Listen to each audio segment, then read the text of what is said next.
ምንጊዜም ሚዲያ የዕለቱ ጉዳይ ከመጽሐፍት ገበታ ከአድማጮች መድረክ መስታወት የቅዳሜ ወጎችና የተወልደ እንግዳ መደበኛ ዝግጅቶቻችን ናቸው።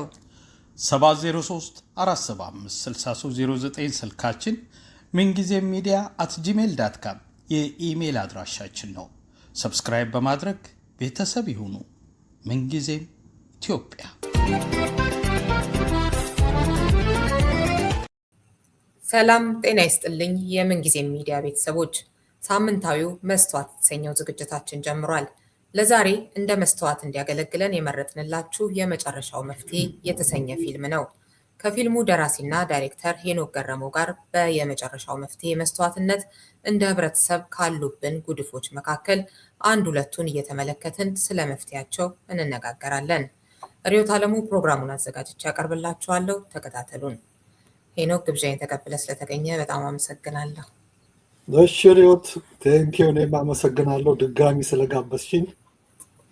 ከዓመት በፊት ነበር እንግዲህ የተገናኘ ነው። በተመሳሳይ ርዕስ የመጨረሻው መፍትሄ የሚል ጽሑፍ አዘጋጅተህ የፊልሙ አይነት እሱ ላይ ተነጋግረን ነበር እና ምንድን ነው የመጨረሻው መፍትሄ ለሄኖክ የሚለውንም ወደ ኋላ እንመጣበታለን። በጽሑፍም እንደዚህ በፊልሙም አማካኝነት የሚናገረው ዋና ጉዳይ ምንድን ነው የሚለውን የዛን ጊዜ ጠቆም ያረከው ነበር። ስለዚህ ፊልም ከ12 ዓመታት በፊት የተሰራና ዩቲዩብህ ላይ እንደምትጭነው ከዛ በኋላ ዩቲዩብህ ላይ ጭነው አሁን እየታየ ነው እና ያኔ መጀመሪያ ላይ ሲወጣ ያዩትና አሁን ያዩት ሰዎች ወይም የደገሙት አስተያየታቸው ምን ይመስላል ስታነጻጽረው? እስኪ ከሱን ጀምር። እንግዲህ አሁን እንኳን ብዙ ያዩት ሰዎች እዚህ ሀገር ካልሆነ ኢትዮጵያ ካሉት አብዛኞቹ አይተውታል። በእኔ ዙሪያ ያሉ አሁን እዚህ ከመጣሁ ያዩዋቸው ያው ጥሩ ነው አስተያየቱ። በአብዛኛው ጥሩ አስተያየት ነው። አስተሳሰብ ለውጥ ዙሪያ ላይ ስለሆነ ሁሉም ሰው የሚደግፈው ግን ተሳትፎ በምን መልክ ይሁን ይሄ አስተሳሰብ ለውጥ ማን ነው ስራዬ ብሎ ይዞ በመንግስት ደረጃ ወርዶ ስራ ላይ የሚውለው ጉዳይ እንጂ የሚያነጋግረው ብዙ ሰው እኮ በዚህ በህፃናት ታዳጊ ላይ መስራት በሚለው ነገር በኢንዲቪጁዋል ደረጃ ወይም በትንንሽ ግሩፕ ደረጃ ብዙ ሰው ነው የሚሰራበት እና ላይ ካልተሰራ ከላይ የሚደረጉ አዋቂ ላይ የሚደረገው ነገር ለውጡ ብዙም የለም፣ ከድሮም ጀምሮ እንደምናየው ነው። ስለዚህ የነገርየው የተፈጻሚነት ሁኔታ እንጂ ጽንሰ ሀሳቡ ላይ አብዛኛው ሰው ጥሩ አስተያየት ነው ያለው።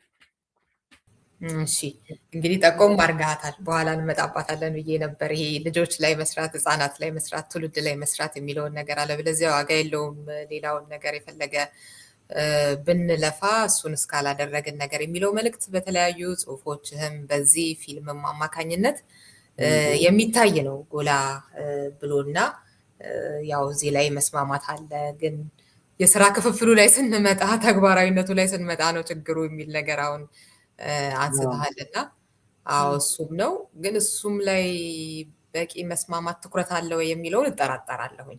ብዙ ጊዜ ችግራችንን ለመቅረፍ የምንሞክረው የእሳት ማጥፋት አይነት ነገር ነው እንጂ እንደዚህ ትውልድ ተሻጋሪ በሆነ መልኩ የማሰብ ነገር ብዙ አለ ብዬ አላስብም። በጣም የጥቂቶች ጉዳይ ስለሆነ ነው ትኩረትም ያላገኘው ወደ ተግባርም ያልተለወጠው ብዬ ነው የማስበው በእኔ በኩልና ምናልባት እሱን እንዴት እንደምታየው እስኪ ትንሽ እንጫወት። ምልሽ እኔ አሁን እዚህ ላይ በጣም አትኩሮት ስላለኝ ስለምከታተል ነው መሰለኝ። እዚህም ሀገር ከመጣው ብዙ ነገሮች የሰበሰብኳቸው አሉ። በህፃናት ላይ የሚሰሩ ህፃናቶች ላይ ይሰራ መጽሔቶች፣ ፓምፍሌቶች፣ የተለያዩ ዝግጅቶች የሚያዘጋጁ ግለሰቦች አሉ እዚህ ሀገር። ትንንሽ እንደ ኤንጂኦም አይነት ሰዎች አሉ ኢትዮጵያኖች። ኢትዮጵያም ብሄድሽ ብታይ ቲቪም ላይ አሁን አርቲስት ቲቪም ላይ ብታይ ባላገሩ ቲቪም ላይ አለ የልጆች ፕሮግራም፣ የህፃናት ፕሮግራም ንቃት የሚል ዘለባውያን ምናምን የሚል የሆነም አካዳሚ ነገር አለ እና ሂር ዴር ብቻ እንዳልሽው በቂ ላይሆን ሰፊ ላይሆን ይችላል እንጂ ሰዎች ያ ጉዳይ ገብቷቸው አቴንሽኑ ወደ ልጆች ላይ ልጆች በቃ ታዳጊዎች ላይ የሚለው ነገር አለ። እንግዲህ እንዳልሽው እንግዲህ በምን ያህል ደረጃ የሚለውን እኔና አንቺ ምን ሚዛን ላይ አስቀምጠን ሰፊ ነው የሚለው አሳሳቢ ነው። በመንግስት ደረጃ ሄዶ በደንብ በጥልቀት በፖሊሲ ደረጃ ወርዶ መንግስት በየጊዜው የሚያወራው ጉዳይ ሆኖ ቢሆን ኖሮ እኮ ብዙ ለውጥ መጣ ነበር እኮ። አንዱ በቂ ትኩረት እሱ አይደል? አዎ። እና በዛ ደረጃ ሲሆን ኢንስቲትዩሽን ነው፣ ሰፊ ነው፣ በጀት አለ፣ ዋናው ኃላፊነት የመንግስት ነው። ግን እዛ ላይ ውጤቱ ሩቅ ስለሆነ እዛችሁ ሆኖ ነው እንጂ እሱ ላይ ቢሰራ አሁን ኢቭን ከለውጡ በኋላ እንኳን እዛ ላይ ቢሰራ ኖሮ እኮ within the last 7 years ገና ሃይ ስኩል የገቡ ልጆች አሁን ዩኒቨርሲቲ ሲገቡ በስብዕና በስራ ፈጠራ፣ በአስተሳሰብ፣ በንባብ ባህል፣ በተለያዩ ጥሩ በምንላቸው ነገሮች በተወሰነ ደረጃ ለውጦ ማድረስ ይቻል ነበር።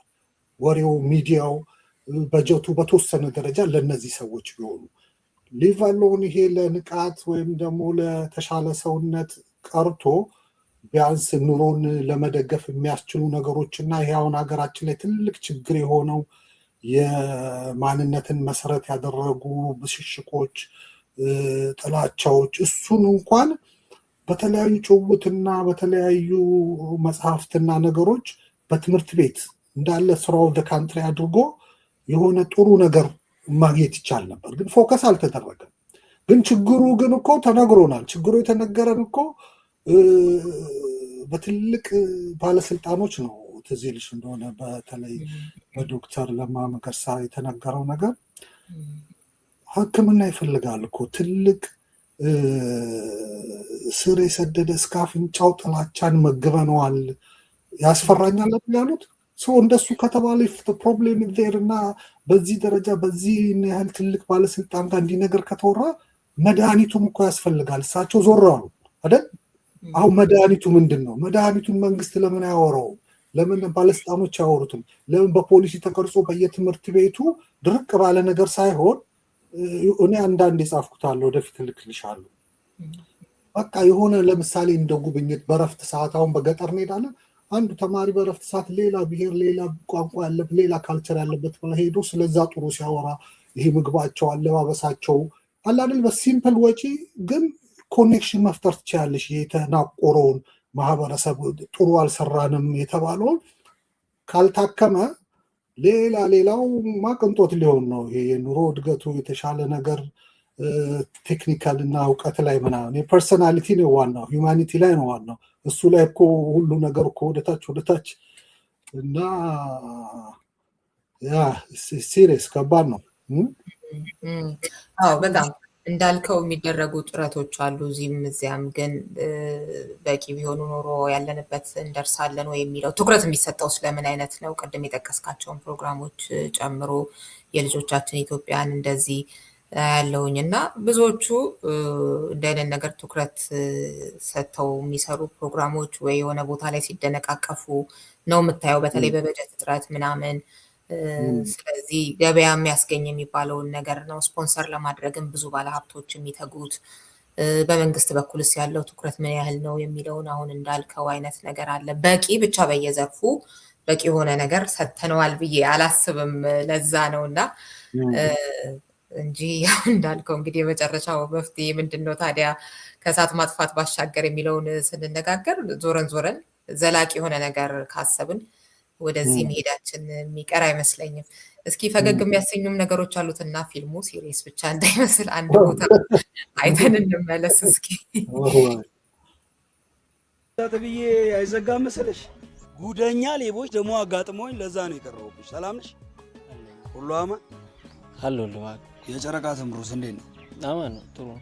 ስማማ መቅድሜ፣ ትናንትና ያጋጠሙኝ ሌቦች እኔ ሆኜ ነው እንጂ ሰውየው ስቴዲየም ጋር ከታክሲ ወርጄ ልክ ሌላ ታክሲ ውስጥ ልገባ ስል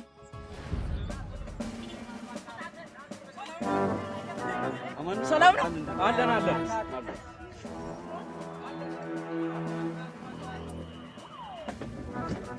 ፍሬንድ ወሰዱብሽ ሌቦች ወሰዱብሽ ሌቦች ድረሽ መኪያልሽ ሌቦች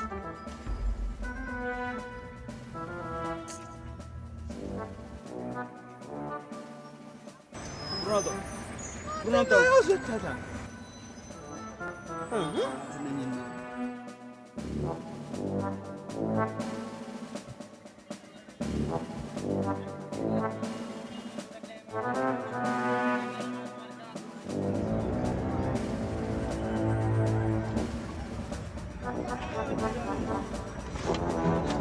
ወዴት ደግሞ የሚሄደው? ሰጥተራ እንደ ምን ሊኮን ነው? ወይ እንግዲህ እዛ ጋር ፖሊሶቹ ናቸው። እዛ ሰጡት በኋላ በቃ 100 ብር ነው። ያምን 100 ብር ሰጣር እንዴ? 100 ብር እዚህ ጋር ዱቅ ታረጋለህ። ቶሎ በል። ይኸውልህ ፖሊስ አለ፣ ያ ሁሉ ምስክር አለ። እየተጠፈጠፍክ ሸቤ ከምትገባ 100 ብር። ስንቴ ነው የሚሰጥ? ፖሊስ ስንቴ ነው የሚሰጥ? ላሲዝ ነው። ቶሎ በል። ይኸውልህ ምኑ ፈጣጣ ነው በእናትህ ፈጣጣ ሌባ ቢሰርቀው ሊደንቀው ማንዴላ ሰሞኑን መነጋገሪያ ሆኖ ነበረ። ሆስፒታል ገባ ተብሎ አይተው ይሆናል። አይቼዋለሁ። የሚገርምሽ ፈልጌ ነው። ያው ጥሩ ግንኙነት ነበረን። በጣም የማደንቀው በዛ ላይ ዲሲፕሊን እንደሚጫወተው ካራክተሮች አይደለም። ብዙ ሰዎች እንደዚህ ረሱ ሲታይ ማንዴላ ሆስፒታል ገባ ስለሚል እና ደግሞ እንደዚህ ተሰካክቶለት ምናምን ያስደነግጥ ነበር እና ግን በኋላ የቤተሳይዳ ሆስፒታል ማስታወቂያ ሆነ።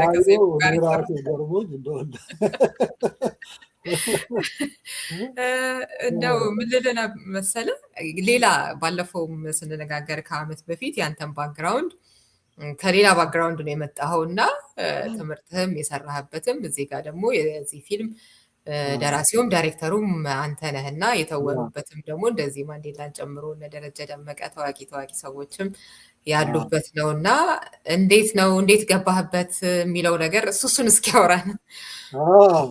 የሚገርምሽ ያው እኛ ስነ ጽሁፍ ላይ እንደዚህ ሳይኮሎጂ፣ ፊሎሶፊ፣ ልቦለዶች ገና 12ኛ ክፍል አካባቢ እያለ እናነብ ነበር ሰፈር ውስጥ እና እዛች ሱቅ ዳር እየቆምን ይሄ መከራከር ምናምን እንዲህ ነገሮች ነበሩ። ምንም እንኳን አካባቢው ጨርቆስ አካባቢ ቢሆንም እንደሚወራበት ነገር ብቻ አይደለም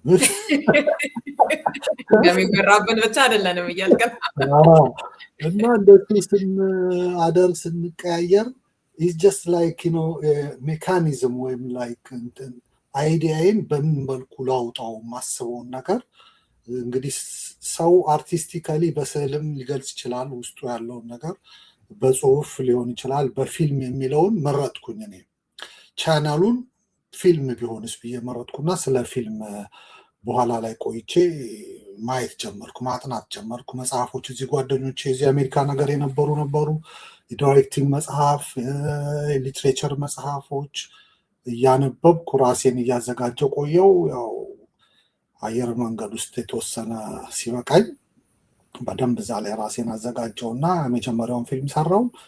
ከዛ በኋላ ብዙም አልረካውም። ፊልም ትምህርት ቤት ገባው፣ ብሉ ናይል ፊልም ኤንድ ቴሌቪዥን አካዳሚ፣ እዛ ስክሪፕት ራይቲንግ እና ዳይሬክቲንግ።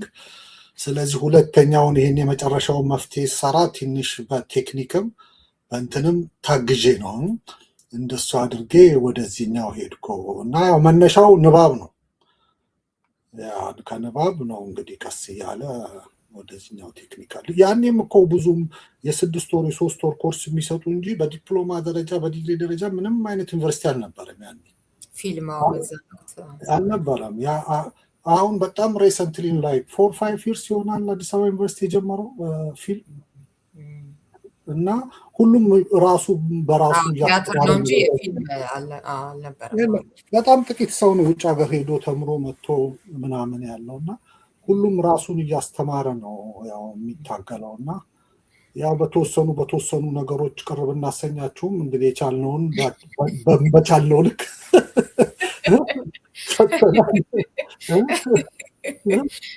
ደግሞ እናሻሽላለን። በቻልነው ሞክረናል። ቆንጆ ነገሮች ብዙ አሉት። እንደ ክፍተት ያሰብኳቸውም አሉት። አንዱ ነገር እንትኑ የተጫነህ ይመስለኛል። ይሄ መጀመሪያ የተነሳህበት ነገር እሱ ልጠይቅህ ነበር። አሁን ጠቆም ያደረግከው ነገር ከዚህኛው በፊት የተናገርከው በምን መልኩ ላቀርበው የሚለውን ሀሳብህን እንደዚህ ይዘህ ይሄንን ቅድም ስንነጋገር የነበረውን ነገር የትውልድን እንደዚህ ምናልባት እሱ ነገር መልእክት ላይ ተጭኖት ይሆን እንዴ? ትንሽ ጥበባዊ ውበቱን ምናልባት ይሄ የታሪክ የምናምኖቹ ነገሮች ላይ ሞር አንተን ብሎ ቢሆን ቆንጆ በሆነ ታሪክ አማካኝነት ነው ያስገባኸው። ግን ትንሽ ደግሞ ይሄ ትምህርታዊ ነገሩ መጨረሻ አካባቢ ላይ በተለይ ስለተጫነው ይሆን እላለሁ። ትንሽ እውነታ የማይመስል ሁሉንም ነገር የሆነ ጥሩ ሆኖ እንዲቋጭ የሚመስል አይነት ነገር እዚህ ጋር እንትን አልኩኝ። ያ እንግዲህ ዋናው እንግዲህ ይሄ አስተሳሰብ እንትን በጣም ኦብሴስድ ነኝ እኔ። ምክንያቱም የተለያየ ሀገር ባልተለያየ አጋጣሚ ሲሄድ ቪዲዮዎቹም ነገሮቹም ዝግጅቶቹም ህፃናቶች ታዳጊዎች ላይ ነው ያ ሄዶ ነው እንግዲህ ጠንካራ የሆኑ ነገሮች ላይ የምናየው እና እሱ ነገሮች ላይ ለምንድን ነው የማይሰራው የሚለው ነው። ሌላው ደግሞ ሁልጊዜ ውጤት ነገሮቻችንን ምናምን ስንፈትሽ ያለው የሆነ ቅርብ ነች ምክንያቷ። አሁን ለምሳሌ ለምንድን ነው አንድ የትራፊክ ፖሊስ ጉቦ የሚበላው? ለምን ጉቦ ይበላል? ያለ ጉቦ ለምን አይሰራም ብለሽ ስትሄጂ አንዳንዱ የተማረውም ጭምር ሳይቀር አይ ምን እባክህ ስራው ሩጫ ፀሐይ ሲሯሯጡ ነው የሚውሉት እና እንዲህ ትንሽ ካልሰሩ እኮ ከባድ ነው ይልሻል። ታዲያ እሱ እንዲህ ከሰራ ሌላውስ ምክንያት ነው እኮ ጀስት ሩል ኦፍ ሎ ያስፈልጋል። ይሄ ሰውዬ ደሞዙ ትንሽ ነው ካለ ያንን ስራ ትቶ ሌላ ደሞዙ ከፍ ያለው የሌላ ብቃት ጨምሮ መሄድ ነው እንጂ ያለበት ጉቦ ለመብላት ምንም አይነት ምክንያት ማስቀመጥ የለብሽም። ግን ደግሞ ዙሪያው ጥምጥም ይሄድና ይተሳሰራል። ስለዚህ ሪል ኮዙ ምንድን ነው? ዲፐር ኮዙ የመጨረሻው የሆነው ነገር ከስር ጀምሮ ማይንድ ለሁሉም ዘርፍ ለሁሉም ሰው ይሄ ጉቦ ያለመብላት ነገር አስርጸሽ ቢሆን ጉቦ በይውም ጉቦ የሚበላውም ሰው የሚሰጠውም ነገ እዛ ቦታ ሲሄድ ራሱ ጉቦ ተቀባይ ይሆናል እኮ። አሁን እኮ ያሉት ብዙዎቹ በጉቦ ህዝቡን አማረሩ የሚባሉት ሰዎች እኮ በፊት ጉቦ አስቸገረን ብለው የሚያማርሩ የነበሩ ራሳቸው ሊሆኑ ይችላሉ። ስለዚህ ሲስተሙ ላይ ወጣቱ ላይ አብረሽ ካረግሽ ግን ምንም እዚህ ሀገር አሁን ያለው ወይም ስካንዲኔቪያን ምናምን ብትሄጅ እኮ ሃይማኖቱ ደካማ ነው እዛ አካባቢ። እኛ ሀገር 98% ሃይማኖተኛ ነው። ሃይማኖቱ ግን አግዞት ሞራሊቲም ላይ ጉቦ አለመቀበም ላይም ውጤታማ እንዲሆን አላደረገውም ህዝብን። ስለዚህ ዲሲፕሊን ነው፣ ትምህርት ስርዓቱ ነው የሚያግዘው።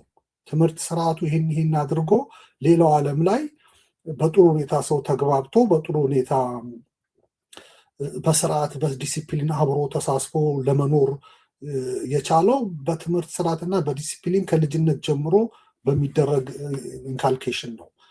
ስለዚህ ያ ነው አየሽ መመለሴን እኔ እንጃ፣ ግን ጥያቄሽን አይ ቆንጆ ነው። ልክ ነው። ዋናው ትኩረት እንዴት የተሰነሰለ ነገር አንድ ሰው የሆነ አንድ ቦታ ምናምን ላይ ብቻ ማተኮር ሳይሆን እንዴት የተሰናሰነ እንደሆነ ማየት መቻል አለብን። ያንንም በተለያዩ ታሪኮች አማካኝነት ፊልሙ ላይ ታሳየናለህ። የዚህ የሙስና የጉቦ መብላት ምናምን ጉዳይ እንዲህ ቀለል ተብሎ የገንዘብ ጉዳይ ብቻ እንዳልሆነ እንዴት የሰው ሕይወትን የሚያስከፍል ነገር እንደሆነ ጭምር እያደረክ ነው የምታሳየን። የሆነ ቀላል ከሚመስል የምግብ መመረዝ እንደዚህ ከሚለው ጀምሮ ለምሳሌ የቅቤ ሻጯ በእንደዚህ አይነት ድህነት ውስጥ ያለውን እሱ ጋር ትመጣና በቃ ሲሸጥ አጠገቧ ሲሸጡ እየቀላቀሉ ምን እያሉ እሷ ሳትሸጥ ስትገባ፣ ከዛ ግን ተምራ ደግሞ እንደገና በዛው ጨዋታ ስትጫወት አትራፊ ስትሆን፣ ያው በዛው በድሮ ደረጃ ሆኖ ግን ያው የተሻለ በፊት ባዷን የምትገባው የሆነ ነገር ይዛ ስትገባ ምናምን የምናይበት እያንዳንዱን በየደረጃው በየስልጣኑ እጁ ላይ ባለው ነገር እንደዚህ መኖር አልችልም አይነት ነገር እያለ የሚገባበት እንዲገባ የሚገፋፋበት አይነት ስርዓት እንደሆነ አጠቃላይ የተከል ነው ልበል። እሱን የምታሳየን መንገድ በጣም ወድጀዋለሁ። በየሰው ህይወት እና እንዴት እንደሚነካን ጭምር ማይነካ የሚመስለን ነገር ራሳችንን ያንኑ የምናደርገውን ሰዎች እንዴት አድርጎ ፊልሙን ሲያዩት ያው በደንብ ይገባቸዋል አድማጮቻችን ምን እያልኩኝ እንደሆነ በዛ አይነት አማካኝነት ታሳየናለህ። እና አሁን ያልከው ነገር ደግሞ አይ ምን ያድርግ እንደዚህ እኮ ነው ምናምን፣ አዎ መፍረድ የሚከብድበት አይነት ኑሮ ጥብብ ያለበት በተለይ አሁን ፊልሙ ከተሰራበትም ጊዜ የበለጠ እንዴት አስጨናቂ ጊዜ እንደሆነ ይገባናል። ግን የሆነ ቦታ ላይ የሆነ አይነት ነገር ካላበጀን በስተቀር እንዴት ነው እንደዚህ የሚኖረው የሚለው ይሄ ሁሉ ደግሞ ታሪኩ የሚያጠነጠንበትን ነገር ራሱ አንዱ ይሄ ነው አይደለ? የፍቅረኛው የሚስቱ ህይወት የተነጠቀበት እና እሱን የሆነ እስኪ አንድ ክፍል አድምጠን እንመለስ። ሜደምስ ሲያጣራ አቶ ቁምላቸው አሁን የሚሰሩበት የተቋራጭ አማካሪ ድርጅት ከመግባታቸው በፊት የተሽከርካሪ ምርመራ ክፍል ኃላፊ ሆነው ይሰሩ የነበረ ጊዜ ገንዘብ ተቀብለው ብዙ ችግር ያለባቸውን ሀገር አቋራጭ አውቶቡሶች ደረጃውን የጠበቀ ነው ብለው ፈረሙ። እንዳልኩሽ የ5 ወር ነፍሰ ጡር የነበረችው ወንድሜ ደምስ ሚስት ገጠር ያሳደጓት አያቷ ቀብር ላይ ለመድረስ ስትሄድ መኪናው ተንሸራቶ ሊገለበጥ ቻለ።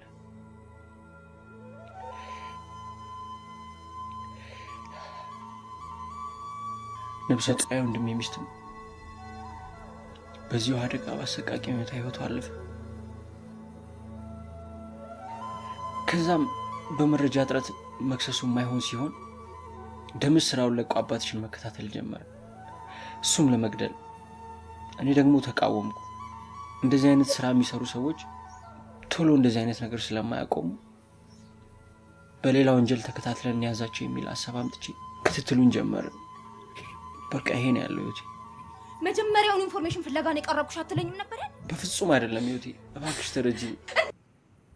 እንዲህ እያለ ይቀጥላልና በጉቦ የሚወጡ መንጃ ፈቃዶች ቀደም ያልነው የምኑ ሁሉ ነገር፣ አንዳንዱ ነገር ደግሞ ጭራሽ ወደ ራሳችን የሚተኩ ሰው ሌላው ሰው ላይ ብቻ የምናስበው ሳይሆን በእንደዛ አድርገን በሰጠነው መንጃ ፈቃድ ማን ይሄን እንግዲህ እኮ ቢጣራ አይደል ይሄን ህይወታቸው ካለፈ በርካታ ሰዎች ውስጥ በእንደዛ አይነት መልኩ መንጃ ፈቃድ የሰጡ ሰዎች የቅርብ ቤተሰቦች ምናምን ይኖራሉና እንረሳዋለን። እንዲህ ዝርዝር አድርገን ራሱ አናስበውም። እንደው ሌላው መሰብቶ ለኔ ለቤተሰቤ ከሚለው አንፃር ብቻ እንኳን ብንወሰን በዚህ መልኩ እንዲህ ዘርዘር አድርገን አናስበውም እና ያሳየህበት በርካታ የታሪኩ ሰንሰለቶች ጥሩ ጥሩ ማሳያዎች ናቸው። እየተዝናናን እንድንማር የሚያደርጉ ናቸውና እንደው ከሱ ጋር በተያያዘ በጣም የሆነ በተለየ አጋጣሚ የምታውቀው ታሪክ ወይ የሆነ ነገር አለ ወይስ ደግሞ እዚህኛው ላይ ያተኮርክበት ነገር ምንድን ነው የሚለውን በተለይ ከጉቦ ጋር የተያያዘውን ከሙስና ጋር የተያያዘውን እሱንም ትንሽ ብትል ደስ ይለኛል።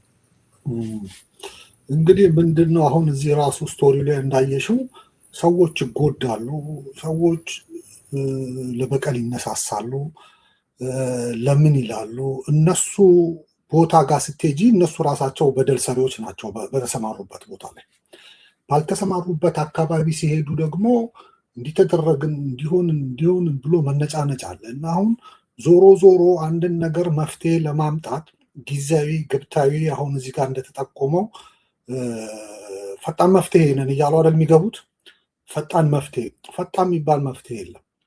የመጨረሻው መፍትሄ ስር ሰዶ አስተሳሰብ ለውጥ ላይ which is የጉቦ የሚበሉት ሰውዬ የአቶ ቁምላቸው ካራክተር የሚጫወተው ጋሽ ዘላለም የሚጫወተው የዛ ካራክተር ልጅ የሆነችው የህፃናት መጽሐፍት ደራሲ የሆነችው የምታነሳው ሀሳብ አስተሳሰብ ለውጥ ላይ ነው መስራት ያለብን። ሁሉም የሚያደርገው ነው እኮ እሳቸው የተማሩ ናቸው፣ ባለስልጣን ናቸው፣ ግን ኦልሬዲ ምን ሆነዋል? ኢምቦድድ ኢን ዘ ሲስተም በቃ ባለው ስታተስ ኮ ውስጥ ግብ ናቸው እሳቸው። ያም ይበላል። ያቀረቡት እኮ ምሳሌ እውነተኛ እኮ ነው።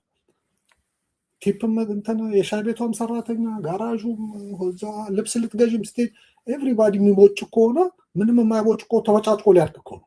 ሲስተሙ ከተበለሻሸ ሰውየው እኮ he's trying to adjust himself to live according to the society እና ስታዩ እሳቸውም እውነት ናቸው። በቃ ሁሉም እንትን እያለ ነው። ምንም እንኳን እሳቸው ኑሮ ደረጃቸው 4 አይነት ምግብ የሚያስበላቸውም ቢሆን ጉቦ ምናምን በዛ ብሎ 8 አይነት አረጉት። እስኪ እሷን አድምጠን እንምጣ እንዴ።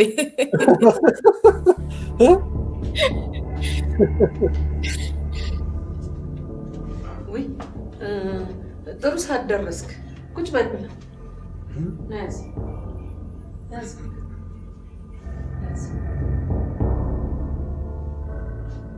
ያስተሽ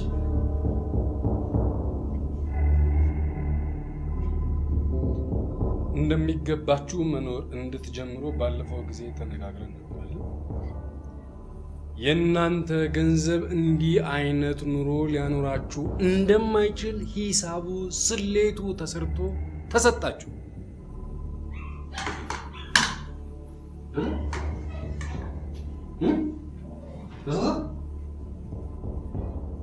አይደለም ወይ?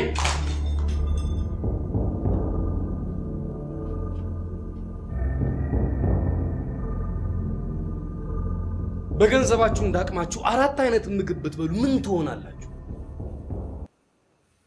ይህንን ስትል እሱን ክፍል ላሳየው በዛው ብዬ ነው። ቀጥል። አይ ጥሩ አደረግሽና ምንድነው እንግዲህ የማህበረሰብ ቀውስ ይመጣል ነው እኮ ሁሉም በቃ እየሆነ ነው። እኔም አብሬ እንደ አካባቢው እንደ ሁኔታው ብሎ አዋቂውም ምሁሩም የነቃውም ሰው አብሮ ከተዘፈቀበት አንዳንድ ሚዲያዎች ላይ አሁን አልፎ አልፎ እያየን ነው። ምንም ነገሩ ዝርዝር ውስጥ ሰዎችን መጥቀስ አያስፈልግም።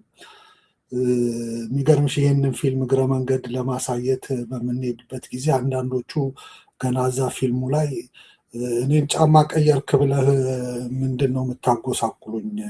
እዚህ ድንገት እየተነሳ ህንፃ የሚገነባውን አትከታተሉም የሚለው ቦታ አለ እና እንደሱ በሚል ሰዓት ብዙ ሲኒማ ቤቶች ይጨበጨባል። ምክንያቱም ሰው ሁሉ ነካክቶታል። እዚህ ፔቲ ቴፍት ላይ አይደለም አትኩሮቱ፣ ዋላ ትልልቆቹ እናንተ ሆናችሁ ነው። ይችን ነገር ሰምተው የፊልም ቤት ባለቤቶች የሆኑ አንዳንድ እዛ አዲስ አበባ አካባቢ ያሉ ፊልሙ ከ2 ከ3 እያተባላ እንዲቆሉ ሰበብ እየፈለጉ እንዳይታይ፣ ምክንያቱም ላጣላን ይችላል ላይ አመራር ካሉት ጋር በሚል ፍርሃት እኮ ነው። ፊልሙ እኮ የማሳያ ፈቃድ ወጥቶለት በየቦታው በየክፍለ ሀገርም እየታየ ያለ ነው። ጀስት ቢኮዝ የሆነ ሰው ጋር እንትን ቱ ቢ ኦን ሴፍ ሳይድ አይነት ወይም የአድርባይነት ደረጃው ላይ ደርሰው ይሁን አይሮን ነው። እንግዲህ በዚህ ደረጃ ያሉ አሉ ከሲስተሙ ጋር ተዋህደው አብሮ ሆነው በኪነ ጥበቡም በምሁሩም ከምኑም ብሎ ካለ ዞሮ ዞሮ ተብኳክቶ ሄዶ የማህበረሰብ ቀውስ ያቺ ካራክተሯ እንደምትለው ማለት ነው ከአባቷ እንደምትሞግተው አባትያው ሌትስ ሊቭ ዘ ዌይ አዘር ፒፕልስ አር ሊቪንግ እያሉ ይቅርታ እንግሊዘኛ ብዙ ረጅም ጊዜ እንግሊዘኛ ቋንቋ የስራ ቋንቋ የሆነበት መስሪያ ቤት በስርዓቱ ችግር ነው መሰለኝ ወደዛ ይመጣብኛል አንዳንዴ እና ያንን ማህበረሰብ ቀውስ እንዳይከተል የግድ የሆነ ነገር ማድረግ አለብን ብላ ነው እንግዲህ አባቷን የምትሞግተው። ስለዚህ እኔም ይህንን እሳቤ አእምሮች ሲመጣ ነው በምን መልኩ ነው ሰውን አባነን ይሄ ማህበረሰብ ቀውሳውን በየዘርፉ እኮ ስታይ እኮ የማህበረሰብ ቀውስ ውስጥ እኮ ኦልሞስት የመሆን ያህል ነው። 1000 ምናምን ሃይስኩል ትምህርት ወድሟል፣ ሕክምና ማዕከል ወድሟል፣ ተመልሶ እየተሰራ አይደለም። 2000 ምናምን ሰው በትልልቅ የመንግስት ተቋማት ተደፈሩ። ይሄ ሁሉ ከየት መጣ? ያ ለምን መድፈር ቻለ? አእምሮ ላይ ለምን አልተሰራም? ያወጣት ያ ይሄደ በየአካባቢው ሁሉ ስራ የሚሰራው በየዶክተሮች ሐኪሞች በዚህ ሰዓት አሁን ተቸገርን ብሎ መውጣት አሪያ እኮ ናቸው እነሱ በእውቀትም በኑሮ ደረጃም ምንድነው አሪያ የሚያደርገው አሁን ወጣቱ ዋዱ ሀፍቱ በየሚዲያው ለምንድነው ፎከስ ተደርጎ ስለ ወጣቱ ስለ ንቃት ስለ ትምህርት ስለ ፐርሰናሊቲ ስለ ኢቨን ተወዷል እንቁላል ስለ ዶሮ እርባታ ምንድነው ዶሮ እርባታ ምንድነው የዶሮ በሽታ ሲይዘው ይሄ ነው እኮ ሚዲያው ሁሉ መያዝ ያለበት የመንግስት ሚዲያ ችግርሽን የሚፈቱ ነገሮች ላይ ነው እኮ በየጊዜው ሚዲያው መሆን ያለበት። መንግስት ባለስልጣን እየወጡ በየአካባቢው ሰዎች በብሔራቸው በሆነ ምክንያታቸው የሚመቱ ከሆነ እየወጣ መናገር ያለበት። እኔ ክልል ውስጥ እኔ የማስተዳደረው ውስጥ አንድን ሰው የተለየ ቋንቋ ስለተናገረ የሆነን የሚያደርግ ሰው ወየውለት ካለ ካድሬዎችም ይሰማሉ፣ ነገሩ ቀጥ ይላል። ነገሩ ቀጥ እንዳይል የፈለጉት ባለስልጣኖች ናቸው ማለት ነው።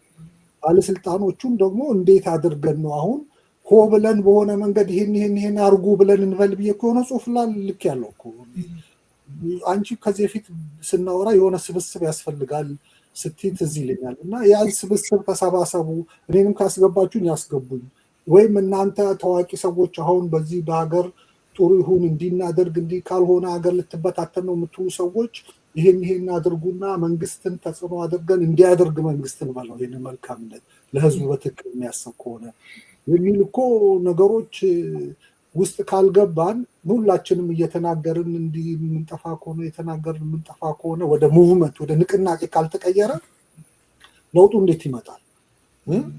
እና ያቺ ጽሁፍ አንዳንድ የላኩልሽ ከዚህ በፊት በፕሮጀክት መልክ ነው። አሁን በኋላ የፓርቲ ሊደርም የሆነ ቢመጣ እንዲያረጋለሁ ሳይሆን በዚህ ጊዜ ይሄን ያረጋለሁ፣ በዚህ ጊዜ ይሄን ያረጋለሁ፣ ይሄን ካላረኩ በዚህ ጊዜ ወርዳለሁ ብሎ በዝርዝር ፕሮጀክቱን ይዞ መጥቶ መፈጸም ካልቻለ ሁል ጊዜ ውሃ ቅዳ ውሃ መልስ ቪሼስ ሰርክል ነው አሁን ችግሩ። ሌላ ጊዜ ወይ እንመለስበት ይሆናል። ግን እንደው ትንሽ ነገር ለማለት አሁን አንተ ያሰብካቸው ጽሁፉን አንብቤዋለሁ። የተለያዩ ታዋቂ ተጽዕኖ ፈጣሪ እንደዚህ የሚባሉ ሰዎች መልእክት እንዲያስተላልፉ ቀን 1 2 እንደዚህ አይነት ነገር እያደረግ ያዘጋጀኸዋል እና ብዙዎቹን የመረጥካቸውን ሳይ አንዳንዶቹ ያው ጥሩ ሊሰሙ የሚችሉ ግን ደግሞ ይሄ ብዙ ጊዜ ለውጥ ሊያመጣ የሚችል አይነት ንቅናቄ የሆነ አይነት ደጋፊ ይባል ተከታይ ይባል እንደዛ የሚያስፈልገው አይነት ነገር ይመስላል እና እሱን ሊያደርግ የሚችል አይነት መሰረት ያላቸው ግን አይመስሉም እና ሜቢ እሱ ላይ ትንሽ ብለህበት ወደ ፊልሙ እንሄዳለን። እውነትሽን ነው። እሱ ላይ እኔም ራሴ አንዳንዶቹ እንደዚሁ በሚዲያ ላይ ብዙ ተከታይ ያላቸው በሃይማኖትም ይሁን በማንቃ ንግግርም በየተሰማሩበት ዘርፍ እንዳየሽው ስብጥሩ ከተለያየ ብሔር፣ ከተለያየ ቋንቋ፣ ከተለያየ ካልቸር፣ ከተለያየ ሃይማኖት፣ የተለያየ ቦታ ያሉ ሰዎች ሚዲያ ላይ የሚታወቁ ብቻ ስለ አንዳንዶቹም በዝርዝር ስለምንነታቸው አላውቅም። አምጀስ ካሚንግ አፕ ዊዝ ሰም ግሩፕ የሆነ እንቅስቃሴ ተጀምሮ ይሁን ከዛስ እነዚሁ ሰዎች ራሳቸው ተፈትሸዋል ወይ ምልሽ እንዲህ ሙሉ የሚቀነሰው ተቀንሶ ካሉት ሰዎች የሚጨመረው ጨምሮ ብቻ እንቅስቃሴ መጀመር አለበት። እነዚህ ሰዎች እስቲ ይምሩት። የሚመሩት እኮ ፖለቲካ ፓርቲ ምናምን አለ ይሁን ጽንሰ ሀሳብ መንግስትን ስራ ላይ አውልን እባክህ ይህንን ነገር ብሎ ፑሽ ማድረግ አላረግም ካለ ሲምፕል የሆነ ያዛጋ እንደጠቀስኩት አንድ እሑድ ከሰዓት በኋላ ቤቱ ቁጭ ብሎ ባለመውጣት ህዝቡን አትውጡ፣ ይህንን ያልወጣችሁበት ምንድነው? ይህን ስራ መንግስት እንድትሰራ ምልክት ማድረጊያ ነው። ብንወጣ ሆ ብንል ችግር አለ። ስለዚህ በሆነ መንገድ ለመንግስት ይህንን አድርግልን፣ መንግስት ስትሆን ለህዝብ የሚፈልገውን ልታደርግ ነው እንጂ ባለስልጣኖች ራሳቸው የሚፈልጉትን ነገር እንዲያደርጉ አይደለም ሀገሪቱ ላይ በሀገሪቱ በጀት ህዝቡ በሚከፍለው ታክስ።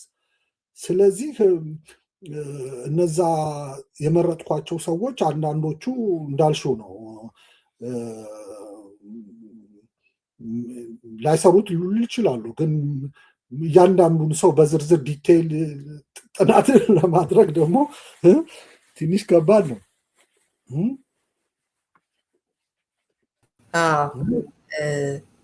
እንመለስበታለን ሌላ ጊዜ እንደዚሁ ጊዜ ስናገኝና እንደው ወደ ፊልሙ አሁንም ስመለስ ቅድም የጠቀስከው ነበር ራሳቸውን እነሱ ፈጣን መፍትሄ ብለው ነው እንግዲህ ቅድም ደምስ ሲደፋ ያየነው ደረጀ ደመቀ የሚጫወተው ካራክተር ማለት ነው ምናምን። ግን እሱ አይነቱ ነገር በቀሉ ወይንም ደግሞ የነሱን ኑሮ ለማስተካከል እንግዲህ አንዳንዱ ነገር ትንሽ ግነት ይበዛዋል ይመስለኛል አይደል? አጋናዋል።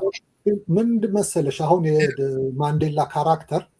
የማንዴላ ካራክተር አሁን እንዳልሽው በተወሰነ ደረጃ እንዲት ለስለስ ማለት ካልቻለ ይህን ቁም ነገር ስትናገሪ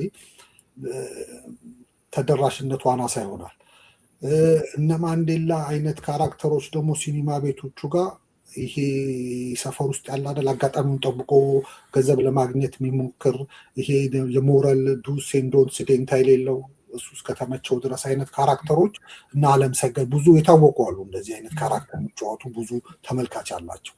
የኬርለስ የሆነ የሰፈር ውስጥ አለ አቦ እንጣጣ የለኝ ምናምን የሚል አይነት ካራክተር እና ከዛ አንጻር ስታዩ እግረ መንገዱን ምንም ሆነ ምንም ከዛም ሆነ ከዚህም ሆነ ብቻ ሄዶ ሳንቲም ማግኘቱ ላይ ብቻ ነው። አሁን የዚህ ፕራይመሪ ፐርፐዝ ምንድነው? ሚስቱን ይወዳል። ሚስቱ ሰፈሩ ሻወር የላትም። ለእሷ ሻወር ለማሰራት ምንም ነገር ከማድረግ ወደኋላ አይልም። አቡሽ እንደዛ ነው። ደምስ ደግሞ በቀል ነው። የሶስቱም ዓላማ ይለያያል። ተጣመሩ እንጂ ያ ተጣመሩ። ሁሉም የራሱን ግብ ለማሟላት ነው የሚመጣው። ይሄ በግርግር የሚጠቀመው ነው፣ ቀልደኛ ነው። ያኛው ደግሞ በቀለኛ ነው። ይሄኛው ደግሞ ወንድሙ ችግር ውስጥ እንዳይወድቅበት በዘዴ አድርገን ሰውየው እናጥቃልህ አንተ ሳትገባ ብሎ የመጣ ነው። ደራሲዋ ደግሞ ዘለቄታዊ መፍትሄ እንዲኖረን በመጽሐፍ በምን አእምሮንም ቀይር ነው አባቷን የምትሞግተው። ለዛ ነው አባትየው እዚህ ሲስተም ውስጥ ገብቶ ችግር ውስጥ ወደቀ።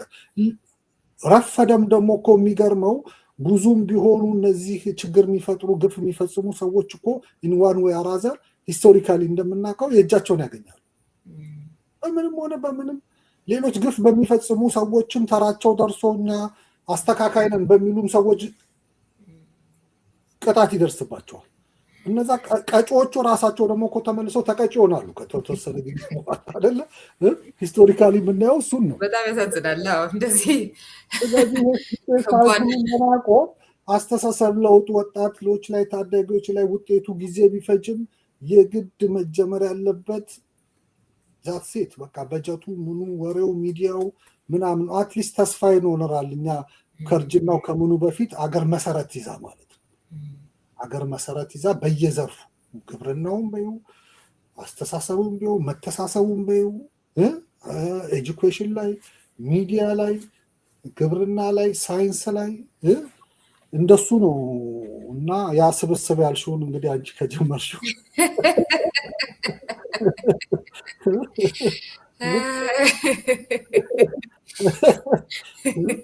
ከባድ እኮ ነው።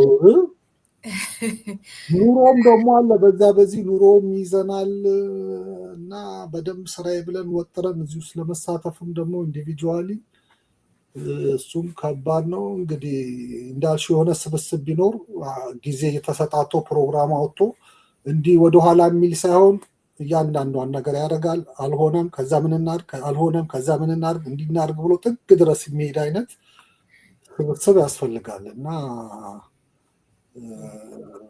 እስቲ እንግዲህ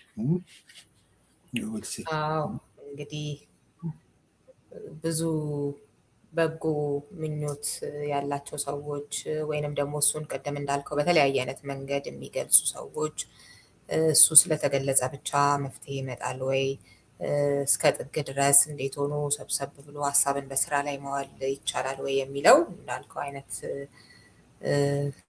ትልቅ የቤት ስራው እሱ ይሆናል እና ልክ ነው። ምናልባት ጽሁፉን መነሻ አድርገን እንመለስበታለን።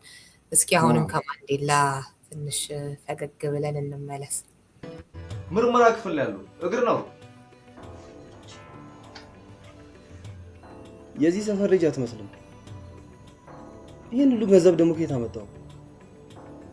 ምንድነው ለየሰፈሩ አለባበስ ተወሰነ እንዴ? ስነ ስርዓት። ከሁለት ቀን በፊት እናንተ ሰፈር ዝርፊያ እንደተካሄደ ጥቆማ ደርሶናል። አሁን የሚጠይቅን ብቻ መልስልኝ። ይሄን ሁሉ ገንዘብ ከየት አመጣው? ሰርቼ ነው። ምንድነው የምትሰራው? ሚስጥር ነው። ሚስጥር ነው። ምን ያስቃል? ሰው ትርፋማ የሆነበትን ስራ በሚስጥር መያዝ ወንጀል ነው ካላቸው ከሰሱኝ። ሰርቀህ ነው የተለወጥከው ካላችሁ ማስረጃ አምጡ። ምንድነው አለማስረቄን ለማስረዳት የግድ መጨናነቅ አለብኝ እንዴ? እንዴ ደስ አይልም። ተው። አይ ደስ አይልም።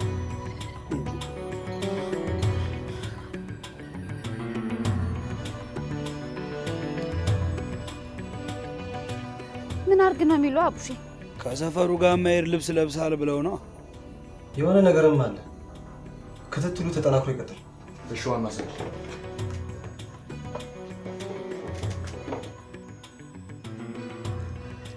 ምንድነው ሁሉ አቡሽ? አሁኑኑ ሂድ ግባና ወላልቅ እንዴ! ሁሉ ነገር እኮ እንደ ቀድሞ ነው መሆን ያለበት። አንተ ትንሽ አታመዛዝንም እንዴ? አንተ ሲከታተሉ እኮ ስራችንም ላይ ሊደርሱበት ይችላሉ። ተው እንጂ እንዲህ ምሮሮጠው ሁሉ ነገር እንደ ቀድሞ እንዲቀጥል ነው እንዴ? ማ ደስ አይልም። ተው እንጂ እዚህ ጋር በጣም ነው የሚያስቀኝ። እንዲህ መሯሯጠው ሁሉም ነገር እንደ ቀድሞ እንዲቀጥል ነው። እሱ ወዲያው ልብሱ ላይ ምናምን በቃ ውሎ ሸብረቅ ብሎ ደማመቀ በአንዴ።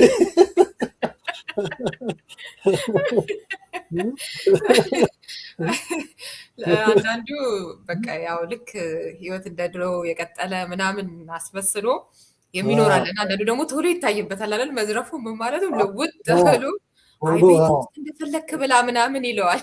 ውጭ ስትወጣ ግን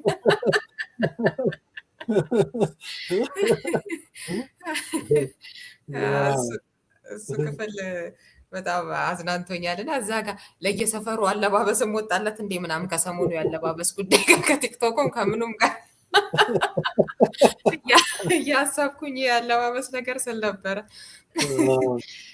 እና እሱ ላይ እስኪ ትንሽ እናወራበት። ማለት የሆነ አሁን የእሱ ካራክተር አለ ቅድም እንዳልከው ዋናው ዓላማው በቃ የሆነ ቶሎ ብሎ ወደ ሀብት መሄድ፣ ሚስቱን ማስደሰት ምናምን ገንዘብና ገንዘብ ብቻ ነው በቃ ያቡሽ።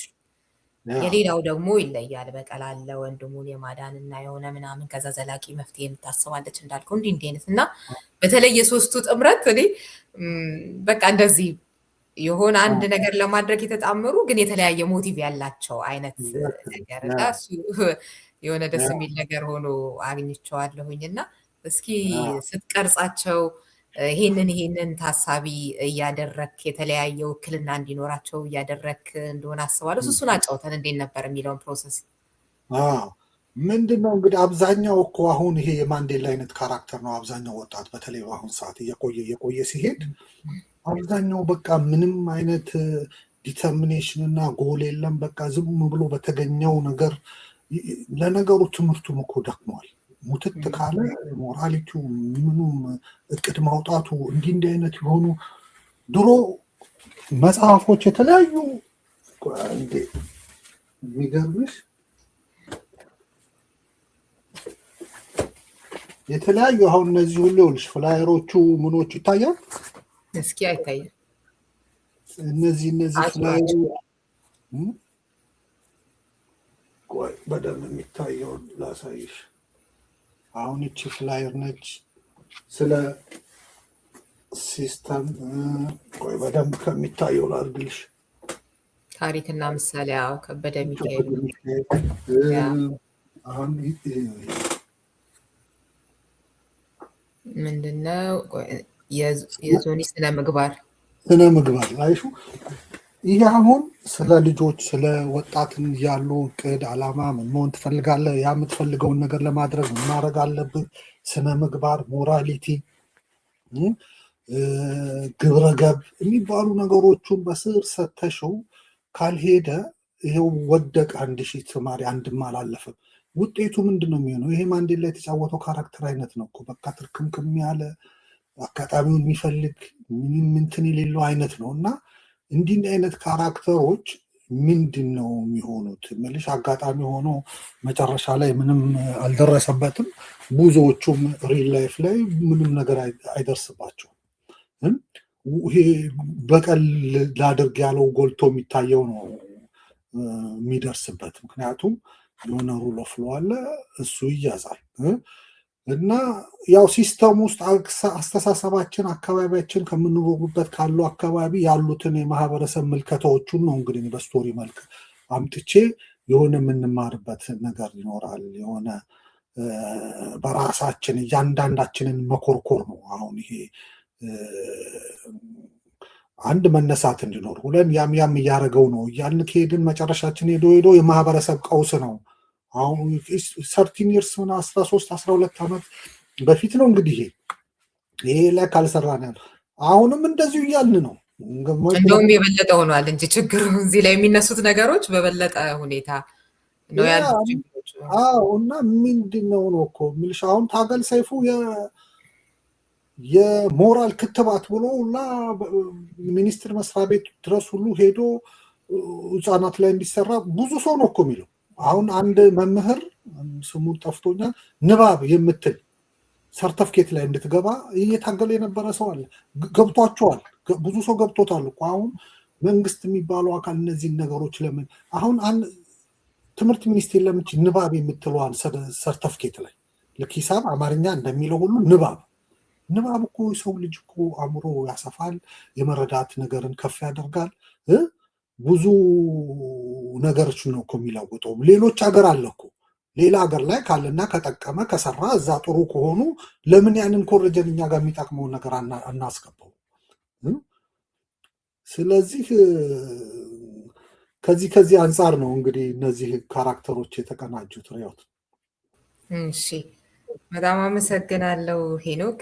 በእኔ ምርጫ ብቻ ደግሞ ከሚሆን አንተ ስለ ገጸ ባህሪዎቹ፣ ስለ ታሪኩ ሊሆን ይችላል፣ ስለ ሴራው ወይንም ደግሞ ስለ መልእክቱ፣ ስለ ጭብጡ ሊሆን ይችላል። ብቻ አንተ ይሄኛውን ክፍል ብናወራበት የምትለውን ደግሞ በቀሩን ጥቂት ደቂቃዎች ወይንም ደግሞ ስለዚህ ጥቂት ማለት እፈልጋለሁ የምትለው ካለ እሱን ደግሞ። እኔ እንግዲህ በአብዛኛው ማተኩረው ይሄ የአቶ ቁምላቸው ካራክተር የአቶ ዝጋሽ ዘላለም ካራክተር የሚጫወተው እሱ ይቺ ልብስ ሰፊው፣ ልብስ መሸጫው፣ ጋራዥ የሚሄደው በቃ እየተበላላን ነው፣ የተቦጫጨቅን ነው። በዛ ሂደት ውስጥ እንግባ ብሎ ሲስተሙን ተቀብሎ እዛ ውስጥ ድዌል ከማድረግ አዋቂ የሚባሉ ትልልቅ ሰዎች፣ ምሁራን የሚባሉ ሰዎች ይሄ ዝም ብሎ ካራክተር ዲስክሪፕሽን፣ ሲቹዌሽን አናሊሲስ ወይም ደግሞ ፕሮብሌም አይደንቲፊኬሽን ችግሮቹን መለየት እዛ ላይ ብቻ ረጅም ሰዓት ነው አሁን በየሚዲያው እየጠፋ ያለው። ይቅርታ አሁን ለምሳሌ የእንዳለ ጌታ የመጽሐፍ በጣም ጥሩ ነው አይደል?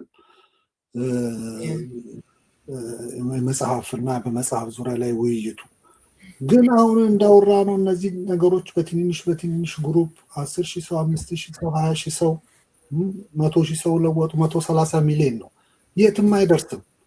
ስለዚህ በምንም በልኩ ብሎ እንደምንም ብሎ ሲስተሙን በመንግስት ስርዓት ውስጥ የለውጡ ሰሞን ኢንስቲትዩሽኖቹ ይቀየሩ፣ ኢንስቲትዩሽን ለውጥ ይደረግ፣ ኢንስቲትዩሽኖች ተስተካክለው አገር እንድትለወጥ ይረዳል። ምክንያቱም ለመቶ ምናምን ሚሊዮን ነው በመንግስት በልኩ ከሄደ። ስለዚህ መንግስት እነዚህ ነገሮች እንዲያደርግ በመንግስት መዋቅር ስር አሁን እንዳለ ጌታ በመንግስት መዋቅር ስር ሆኖ ሰፊ ቢሆን በየክልሉ ቢሆን ይሄ ነገሮች የንባብ ጠቀሜታ ይሰርጻል። አንዱ ዘርፍ ማለት ነው። አንድ ሌላ ደግሞ ለምሳሌ አንድ ምሁር በየጊዜው ኢትዮጵያ ውስጥ የሆኑት ነገሮች፣ የምንሰራቸው ድክመቶች፣ የምንሰራቸው የግፍ አይነቶች በምን ይዘረዝራሉ፣ ይጨበጨባል። እውነት ነው፣ ልካቸውን ነገሩ ምናምን። ዋት ዘ ፖይንት? ኦኬ ሁሌ ችግሮቻችንን ማውራት መፍትሄውንም ማውራት እንዲህ ካልተደረገ አለቀልን፣ መቼ እናድርገው? እንዴት እናድርገው? ማን ያርገው? ስለዚህ ያንን ነገር ይዞ ጥግ ድረስ ሄዶ ወደ መንግስት ሲስተም መዋቅር ሄዶ እንዲለወጥ ካላደረግን ሁል ጊዜ ሲቹዌሽኖቹ ላይ ብቻ መክረም ምንም የሚያመጣው ለውጥ የለም እና ብዙ ዘርፍ አለ። የአንዳንዶቹ እንቅስቃሴ አሁን ለምሳሌ ትንንሽ ማሽነሪዎቹን አገር ውስጥ የማምረት የውጭ ምንዛሪ ማስቀረት እንዲህ አይነት ነገሮች አሁን የሚዲያ አትኩሮት አግኝተው ቢሄዱ ይሄ ሁል ጊዜ የውጭ ምንዛሪ እጥረት ምናምን የሚለውን የውጭ ምንዛሪ እጥረት እንዳይኖር ምንድን ነው የምናደርገው?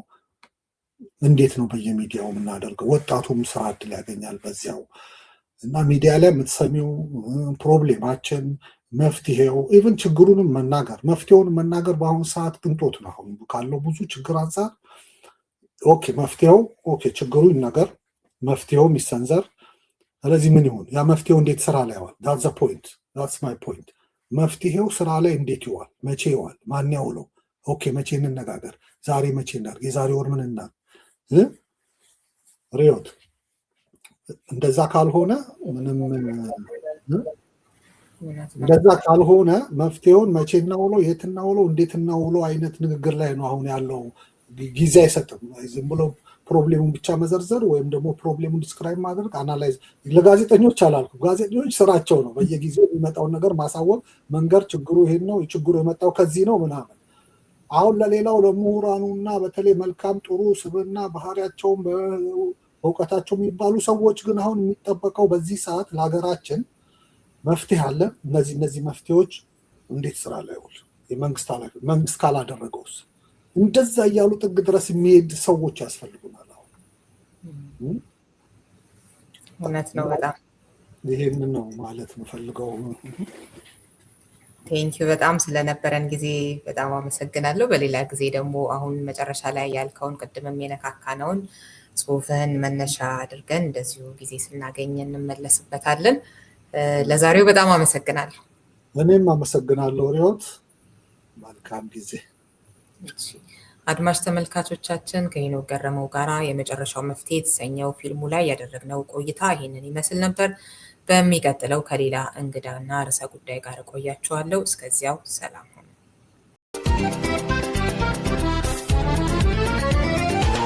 ምንጊዜም ሚዲያ የዕለቱ ጉዳይ ከመጽሐፍት ገበታ፣ ከአድማጮች መድረክ መስታወት፣ የቅዳሜ ወጎችና የተወልደ እንግዳ መደበኛ ዝግጅቶቻችን ናቸው። 703 475 6309 ስልካችን፣ ምንጊዜም ሚዲያ @gmail.com የኢሜል አድራሻችን ነው። ሰብስክራይብ በማድረግ ቤተሰብ ይሁኑ። ምንጊዜም ኢትዮጵያ